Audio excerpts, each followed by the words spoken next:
Hello guys, welcome back. हमारा है ये प्रोग्रामिंग का चैनल और हमने शुरू किया है ओओपी के प्रिंसिपल्स के साथ, जो हम आगे जाके जावा में कैसे यूटिलाइज होते हैं वो देखने वाले हैं। जिन्होंने पिछले वीडियो देखा है उन्होंने देखा होगा कि हमने चारों प्रिंसिपल्स को रियल लाइफ में एग्जाम्पल्स के साथ एक्सप्लेन किया है। अब जैसे कि हमने लास्ट वीडियो में कहा था कि जो चारों प्रिंसिपल्स है अपने, पहले हम लिख लेते हैं जो हमने लास्ट वीडियो में किया है।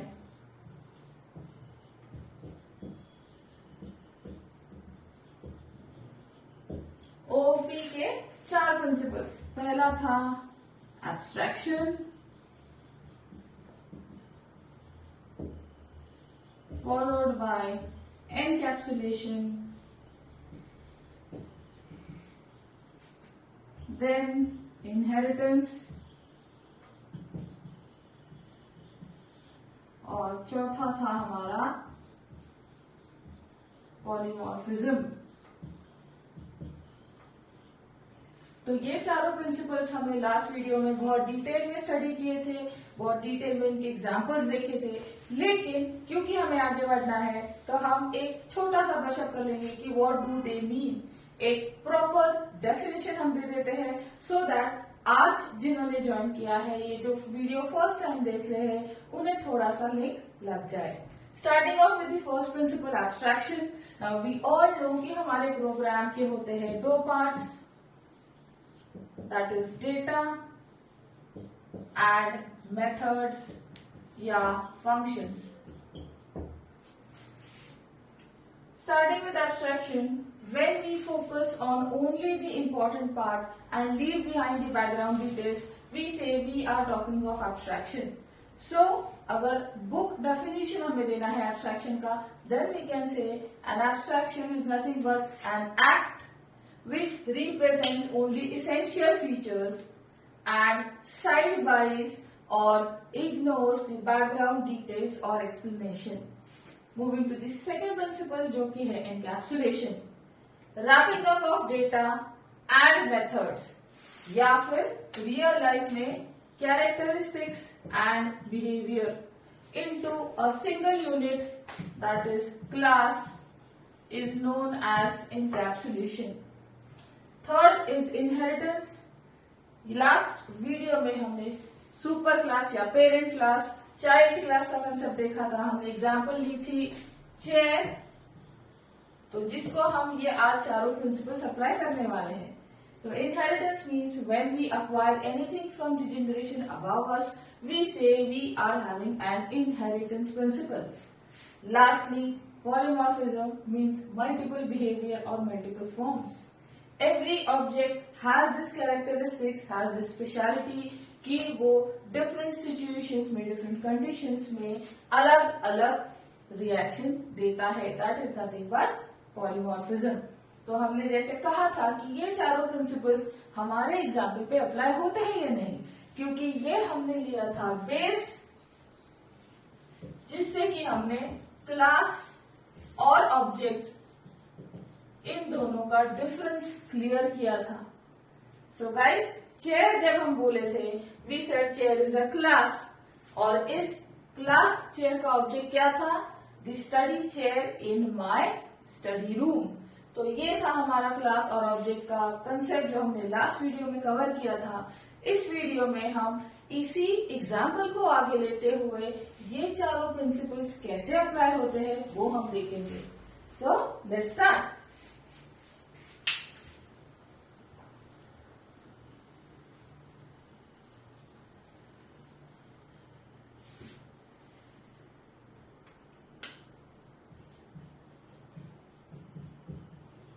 So this is our example which told us about class and object.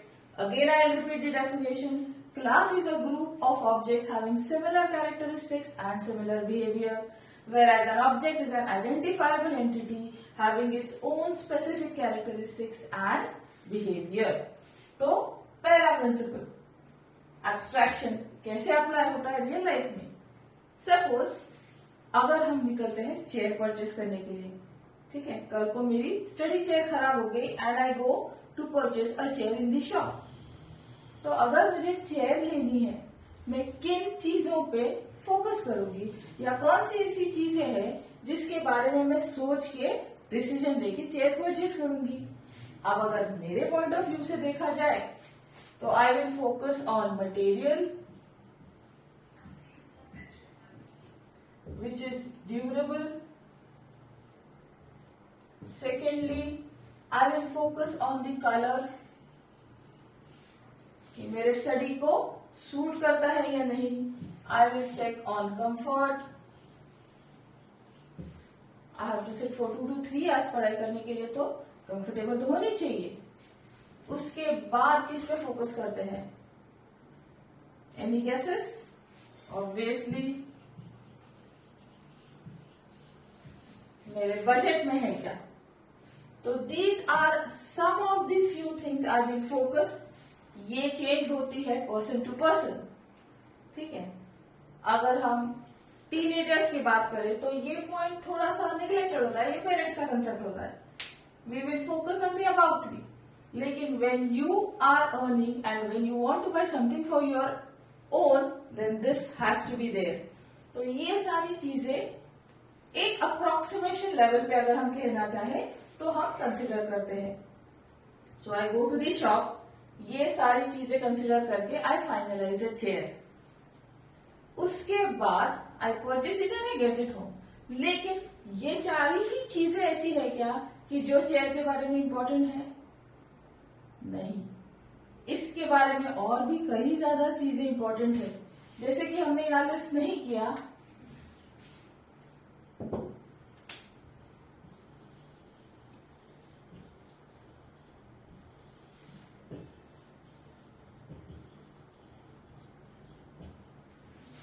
Company and manufacturing date. इस प्रोडक्ट की कौन सी कंपनी है? अगर ये सारी चीजें बैठ रही है मेरे हिसाब से, then I ignore this part. I have ignore the manufacturing date of that product also. और ऐसी बहुत सारी चीजें हैं कि जो मैंने वो सेल्स पर्सन है जिसको पूछी ही नहीं है, क्योंकि मेरे कंसर्न का जो भी था वो मैंने देखा, मुझे पसंद आया, मैंने परचेस कर लिया. लेकिन क्योंकि मैंने एक चेयर परचेस की है, तो इसका फॉर एग्जाम्पल अगर मैंने वुडन चेयर परचेस की है,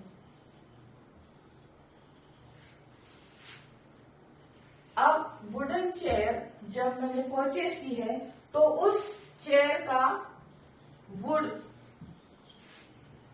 कौन से ट्री का है, कौन से फॉरेस्ट से आया है, वो चेयर बनने में कितना टाइम लगा है, वो चेयर बनी कौन सी प्लेस पे है. Did I go and ask these things जो कि मैंने ब्लैक में लिखी है? Did I ask the shopkeeper about these things? No, क्योंकि इससे मेरा कोई लेना देना ही नहीं है. कोई भी जंगल से आए, मुझे क्या फर्क पड़ रहा है. अगर मेरा सेटिस्फैक्शन हो रहा है तो मैंने वो चेयर खरीद ली है.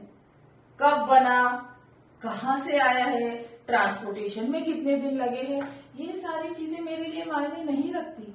इसीलिए जब मैंने चेयर परचेस की, मैंने इन चीजों के बारे में पूछा ही नहीं. सो दैट मीन्स इस चेयर का जो मेकिंग है, ये चेयर जहां पे जैसे बनी है, उस बनने का जो भी प्रोसेस है उसके बारे में मैं एब्स्ट्रैक्ट हूं. I am not concerned how it was made, when it was made, where it was made, because that is not affecting me in any way. लेकिन अगर मैंने ये 4 चीजें बोली है शॉपकीपर को, तो इसका मतलब ये नहीं कि ये चीजें है ही नहीं. These all are there. Chair अगर मेरी वुडन है तो उसका वुड किसी ना किसी पेड़ का है, वो पेड़ किसी ना किसी जंगल से आया है, उसको बनने में कुछ टाइम लगा है, कहीं कोई फैक्ट्री में वो बना है. लेकिन ये सारी डिटेल्स मेरे काम की नहीं थी, इसलिए मैंने इनको साइड में कर दिया. सो that is nothing but abstraction. Focusing only on the important details and leaving behind the rest is nothing but abstraction. So that is my first principle, जो कि मेरा programming, that is practical and real life दोनों को match कर रहा है. Going to the next principle, that is encapsulation. To encapsulate means to wrap, to combine together. Now, chair जब मैंने खरीदी तो चेयर की जो दोनों पार्ट्स है, दैट इज उसके लुक्स और उसका यूज, जब ये दोनों कंबाइन हुए हैं तभी मेरा चेयर रेडी है।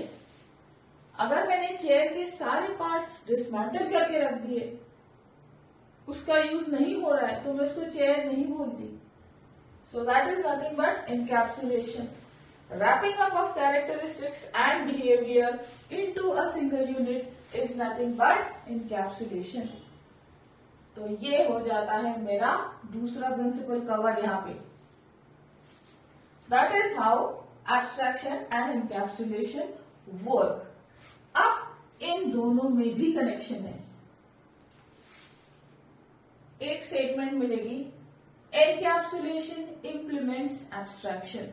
लास्ट वीडियो में हमने एक एग्जाम्पल दिया था, if you recall birthday gift का हमने एक एग्जाम्पल लिया था कि when on your birthday party अगर किसी ने बहुत बड़ा बॉक्स दिया as a gift, you are very happy, क्योंकि तुम्हें लगता है अरे हाँ बड़ा बॉक्स है, इसमें कुछ ना कुछ है। But as soon as you go on opening it, 6th box में जब एक इक्लेयर से छोटा सा चॉकलेट निकलता है, यू आर वेरी अनहैप्पी, क्योंकि जब उसने तुम्हें कोई चीज रैप करके दी है तब उसके अंदर क्या है इसके बारे में तुम एब्स्ट्रैक्ट रहते हो। इसीलिए कहते हैं एनकैप्सुलेशन इम्प्लीमेंट्स एब्स्ट्रैक्शन। जहां पे एनकैप्सुलेशन है वहां पे एब्स्ट्रैक्शन होना ही है। 2 व्हीलर ले लो, बाइक परचेस करने जाते हो, मॉडल देखते हो, कलर देखते हो, शेप देखते हो, लेकिन उसके अंदर कितने स्क्रूज है, कितनी चेन्स है, कितने सारे और डिटेल्स, छोटे छोटे पार्ट है, वो दिखते हैं क्या हमें? हमें नहीं दिखते।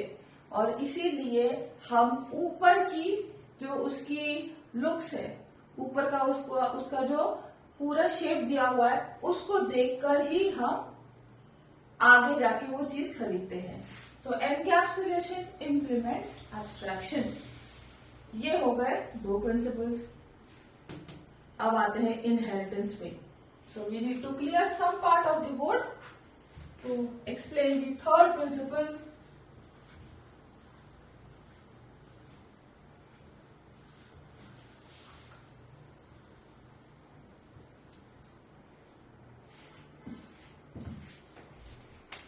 Again हमारा है चेयर यहाँ पर।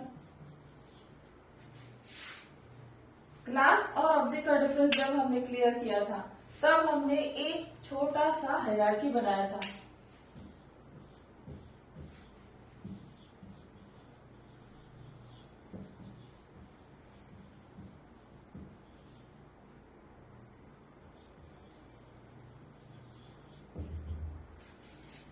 ठीक, अब ये जो चेयर है इसके कॉमन प्रॉपर्टीज हम लिस्ट कर देते हैं।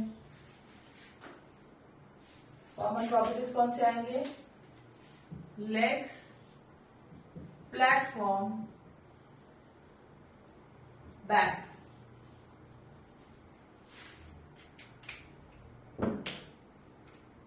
और बिहेवियर है इसका टू सिट।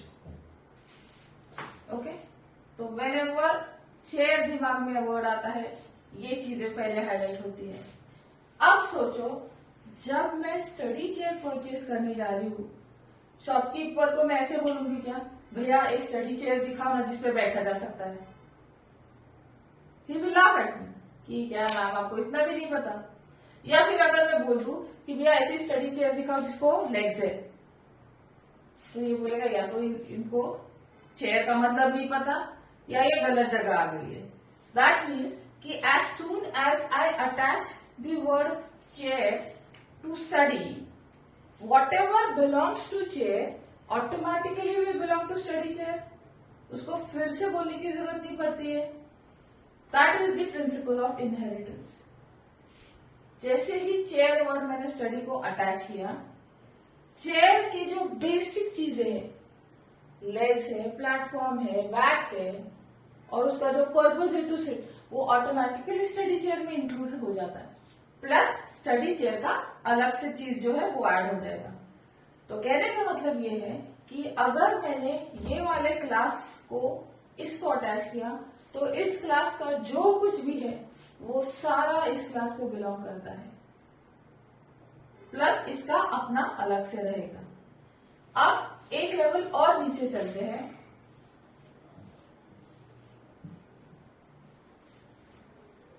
वुडन यानी मटेरियल में डिफरेंशिएट करते हैं, fibre and metal, just to make the concept more clear. ठीक है, अब wooden study chair and fibre study chair, इसमें कॉमन क्या रहेगा? ये सारा कॉमन रहेगा, प्लस इसकी जो प्रॉपर्टीज है वो भी उसमें इंक्लूड रहेगी। चेंज कहां पे आएगा? इनकी कुछ अपनी स्पेशलिटी ऐड होगी। सो ये जो चेयर क्लास है इसको हम बोलते हैं पेरेंट क्लास या बेस क्लास या सुपर क्लास। और जो क्लास एक स्टेप नीचे है यानी कि स्टडी हो गया या रिवॉल्विंग हो गया, इसको हम बोलते हैं चाइल्ड क्लास, सब क्लास, डिराइव्ड क्लास या इनहेरिटेड क्लास।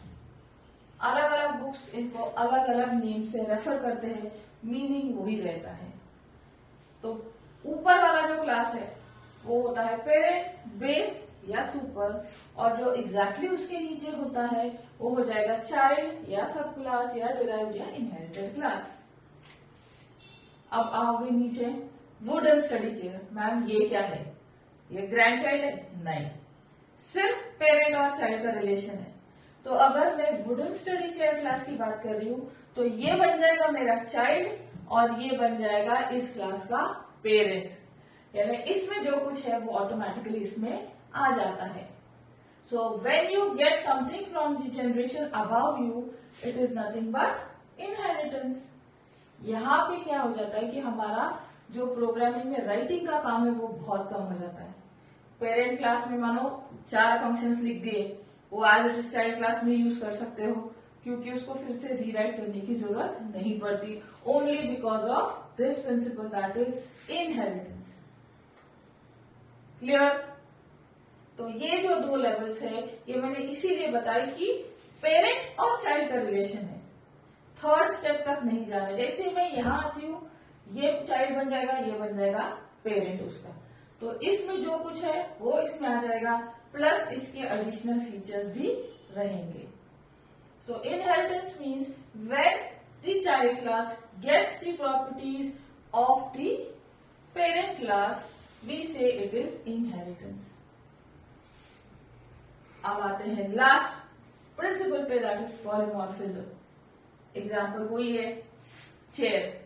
अब आप बोलोगी कि मैम इसमें क्या है? मल्टीपल बिहेवियर क्या एग्जिबिट करेगा चेयर?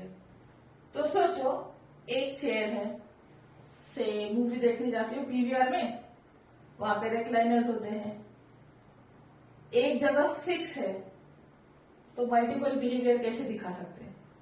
अरे भाई, बैठने वाले लोग तो अलग अलग है ना। अगर मॉर्निंग के शो में उसके ऊपर 60 kg वाला बंदा बैठा है तो वो चेयर चिल्लाएगा क्या अगर 65 वाला बैठ गया आफ्टरनून शो के लिए? नहीं।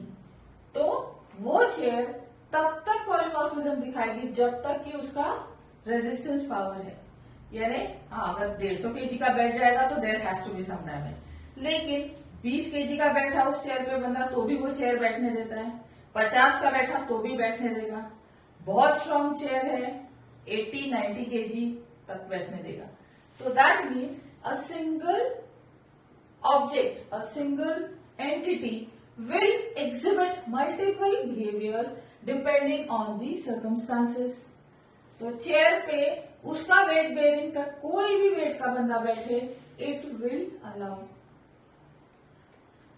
कल को तुमने चेयर को एज अ स्टॉपर लगा दिया, दरवाजा बैंग हो रहा है, चेयर उठा के लगा दी उधर, चेयर बोलेगा कि नहीं मेरे पे सिर्फ बैठना है, मैं वहां स्टॉपर का काम नहीं करूंगा? No. So again a chair is acting in multiple ways depending on the situations, so that is nothing but polymorphism.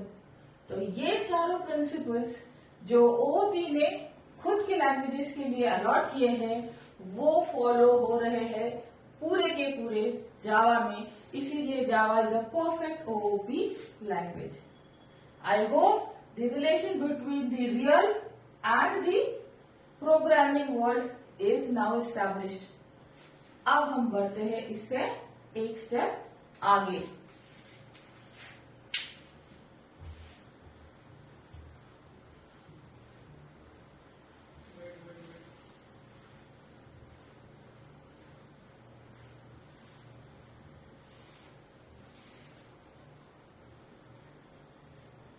तो ये था हमारा जावा का short briefing of the theoretical concepts.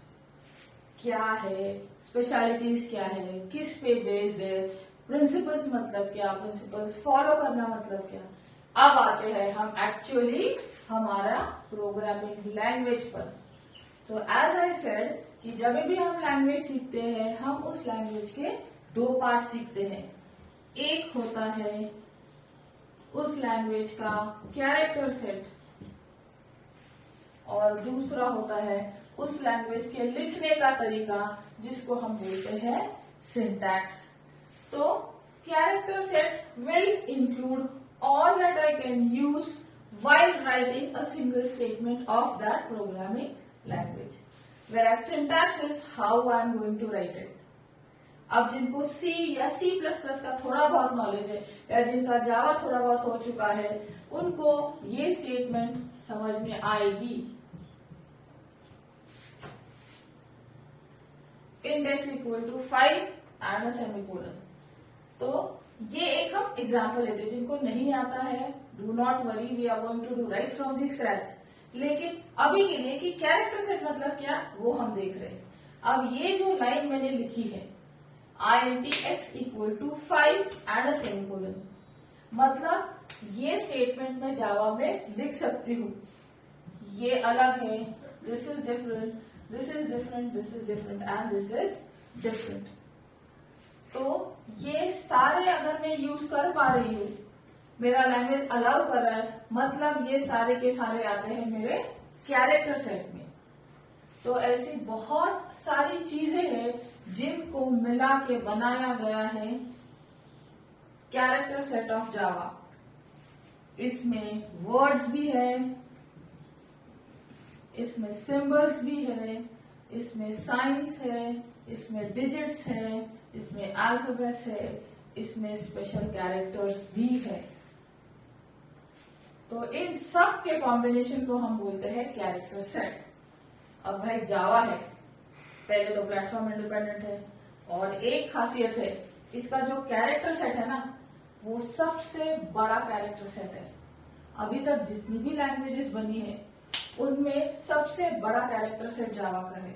Almost all characters used in almost all languages around the world are included in this character set, और इस character set का नाम है यूनिकोड।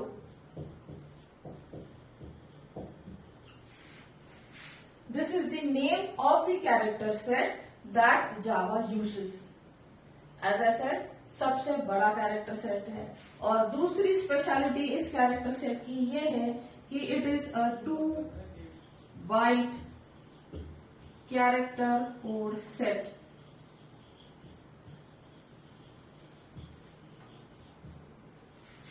टू बाइट लिंक लग रही है कुछ पिछले वीडियो में और इसमें। प्लेटफॉर्म इंडिपेंडेंसी, तो देखो कैसे थियोरी प्रोग्रामिंग में आ रही है। प्लेटफॉर्म इंडिपेंडेंसी में मेजर रोल कौन प्ले कर रहा था? Byte code. तो ये बाइट कोड और ये है connected. How was the byte code? It was machine independent.